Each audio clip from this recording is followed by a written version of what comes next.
Okay, here's my Dewalt. It's 12.5 inch planer. That's the width of wood that you can put through, and it is 12.5 inches wide. I'm going to go ahead and show you guys. I'm going to change the blades in this and explain a little bit what these things actually do. And to my knowledge, which I've had it for quite a few years now, and there's a lot of good brand names out there. DeWalt's pretty decent. People's had some pretty good luck with their tools. They're basically like everybody else. They might have started out a little crappy when they first started, but that's like Black and Decker and a couple other ones. They started out kind of crappy. Now they're good, pretty good products. But here, let's start it out. You have here up on top, you got this crank here, and this crank, you crank it and it makes it move up and down. That's what that crank's for. And then you come down here, you have a big button right here for your off and on button. That's really nice having that big of a button, so you know, if you need to turn this off, you can hit it really quick, you know, or whatever you got to do, or you know, more of a safety thing, I would say. Got a little button on top. If anybody want to know what that's a little reset. If you're pulling too much wood, maybe you're pushing too much wood and pulling too many amps, you might have to reset it right here. That's what that is. It's not actually has anything to do with running it. Just if it pops a breaker or something, then you just kind of reset it like you do in your house. You know. The whole system actually runs on some rods. Well, actually, this needs cleaned up a little bit. It's been setting a little bit. And there's 4 of these rods that run up and down this way, and then in the middle, back in here, there's a like a bolt type screw, and that's where that rod is. Or that knob on top I told you up here, that runs down through. And when you crank that, it pulls this up and down. And then come down here. I'll show you guys the blades if I can. Let me see if I can get this up a little bit higher. Like I said, it needs to be greased up, and I'm going to work on it a little bit. So I'm going to cut some lumber I got out of the mill, and it is some oak and some cherry, and they're 1 inch thick, and I'm going to cut them down to 3/4 inch this weekend. So okay, if we look underneath it here, of course it's dirty. Might be a little hard to see, but I'm going to try my best here. Right here, there's a roller that runs across, and I'm not going to be able to make that roller move. And there's 2 of these, okay? And then that's actually what pulls the wood through. So when this machine comes down close to the deck, it puts pressure on it between the deck and the rollers, and it just allows it to kind of help pull it through. Sometimes you got to work with it. Okay, if you look back in here is a blade. The blade is right here. It's very sharp right now. I'm going to get ready to, well, this one here, it's sharp, but still, you know, anything like this would cut your fingers. You got to be real careful. This in here, today, I'm going to show you guys in a little bit. I'm going to go ahead and change these. Excuse me. And there's 2 of these. And what happens to this runs very high speed, and it spins around. And then when you have your deck down here and you run your wood through it, these 2 rubber wheels, like I said, down pressure pulls them through, and it allows these 2 blades to cut that wood down to a certain size, whatever size you want to bring it down to. You might make a few passes to bring it down because it doesn't take that big of a amount of wood off at a time. And those are really nice. Okay, I got it turned around, and I've already removed a couple small screws that you can see they're little Allen-wrench type screws, or bolts, screws, what do you want to call them, out of each side of this. So I can go ahead and just remove this piece right here, and I'll stick it here behind. Now you can see right here, let me get it turned up. This is a blade here, where I got my hands, it's very sharp. And then if we turn it over, here's another blade over here. So you got 2 blades and today we're going to replace the blade and show you guys how it's done without, hope don't cut my fingers. Okay, what this thing does is it's kind of neat in a way, I guess. They set it up where you'll be able to change these yourself, and what they do is you know, you don't want this to move back and forth like this because it's a little hard to set your blade back in there, but you go ahead and just pull it forward a little bit and it'll lock in. Now see, it only moves like that right now. And so what we got to do is, there's 8 bolts across here. We're going to remove all these bolts, pull off this top plate, and I'll show you what's underneath this top plate, and then remove the blade.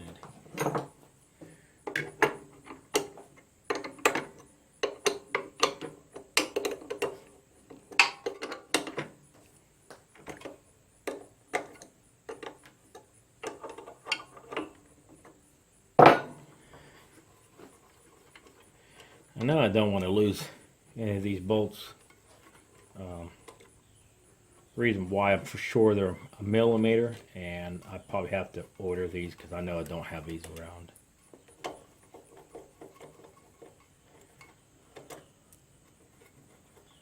Now they made sure they gave you all the tools that you're going to need to change this yourself. They even give you a gauge to set the blades, and I'll show you what those are. I'll lay these bolts over here, and now here's your top plate. It goes on top of the blade, and I'll turn it over. You can see that it has a little spring type here and a little spring type here.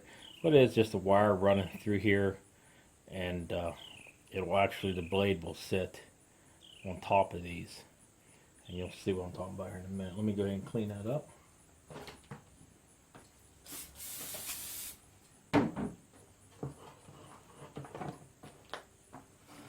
Just wipe off a little bit of that. That's just wood, you know, from cutting. Okay. Right here's my my new blade we're going to be putting back in there. So let me go ahead and pull this one out. Now, I sharpen these myself, but well, this one's got a little nick in it. I must have hit something. I don't know what it was, but these run about, like I said, about 35 bucks, maybe 40 bucks. So, you know, if you can get them sharpened, somebody you know, and get them, save you a little bit of money. Now, what I'm going to do is just take the blade, and I'm going to take the blade and stick it right in here like this. Set it down, and then we're going to put this top plate back on here. Now, like I said, the top plate has these spring-loaded things. Well, they're just, like I said, a wire that's bent, if you want to call them. We turn it this way, like this, and with the sharpened, it looks like a sharpened end, a bevel in here, and put it back down. We want to make sure that those little spring-like things stay on top of the blade. So you want to kind of go like this. So you want to make sure that when you're pressing down on it, that those little springs are not sitting on top of that blade. So when you go like this, you should be able to slide back and forth. I mean, it's actually pulling itself back up. Okay. There you go. Okay. So what I do is just pull this down here. Okay. And then I'm going to go ahead and get me a bolt started on this side here. And then get me one started on this side. And I'll tighten them up and loosen them. I want them loose. I don't want them tight.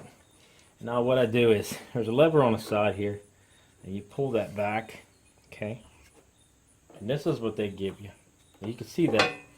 Wait a minute. You can see that blade wanting to come out already, because there's 2 little springs that pulling it back out. So I just shoved it back in a little bit because I'm going to explain to you about the knife gauges.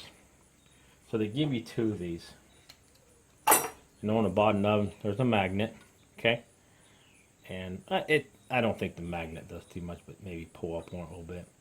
So I'll take these blades, or these gauges, and hook them right here. There's one. Just slide over here too. Now what I want to do is pull it back toward me. Just like that. Okay, what that does is kind of gives you the gauge, knife gauge, what do you want to call it, setting for it. So this is where it should be set at. Okay, so that's why they give you this little tool. So what I do is I hold up like this, and I just pull back a little bit, just gently to keep it from turning, and then just go ahead and put these back in. I did this before, and I didn't put these screws back in, and you don't have to do it that way, but I like to keep them moving around, and then I'll adjust it down and tighten some of these bolts. So okay, so I got these 2 gauges in, and I'm holding back on this a little bit so I can keep the pressure on it. And then what I want to do is tighten up the 2 outer bolts.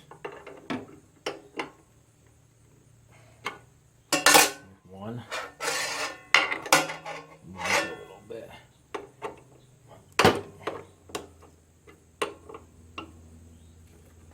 Okay. Now, if you want, since you got those, you can just go ahead and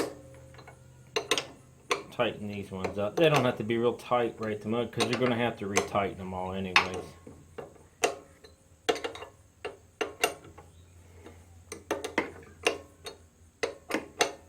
Okay. So I got those tightened up. Let's pull these 2 knife gauges off. And we got to replace 2 more. There's one here where the knife gauge set, and then one on this side over here where it's set. Now, let's snug them up a little bit.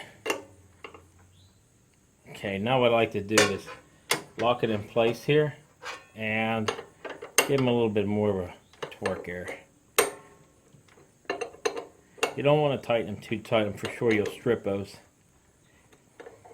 But tighten up, you're going to feel quite secure. That blade's going to stay in there. But over tighten them's never good for anything. Okay, there you go. That wasn't really that bad. You do that on this one, and there's another blade on this side here, and you would do it on this side here to replace both those blades. Like I said, the blades cost a few bucks. If you can get somebody to sharpen these, it'd be great. Just be careful, these blades are sharp. And then the only thing I have left is replace this top and put back these 2 Allen wrench nuts. Now this, with this top plate here, when you put it back on there, that you have to press back a little bit to take off that lock. There's a lock over there for that blade, where I told you how that blade locked together, and get it fit back in. Take your Allen wrenches, tighten that back up. You want to press forward, okay, because it moves back and forth. It's slotted, so you want to make sure you press forward on it to get that tightened back up, because it's going to press in that blade lock, and you want to make sure it's off.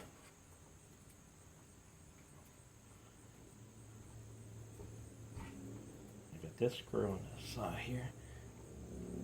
Snug them up, double check them. I love double checking. Everything I do, I double check everything, don't matter.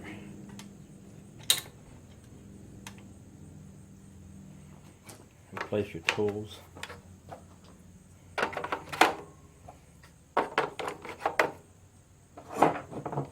Back here. Okay, there you go. Easy and simple, not hard to do at all. Take you maybe 15-20 minutes. Take your time, maybe get in there, do a little oil, a few things up. I need to get in and clean these rods a little bit so they go up and down. We're going to cut some wood this weekend. I got some oak and some cherry to go do. So I hope it helps somebody out. Thanks for watching.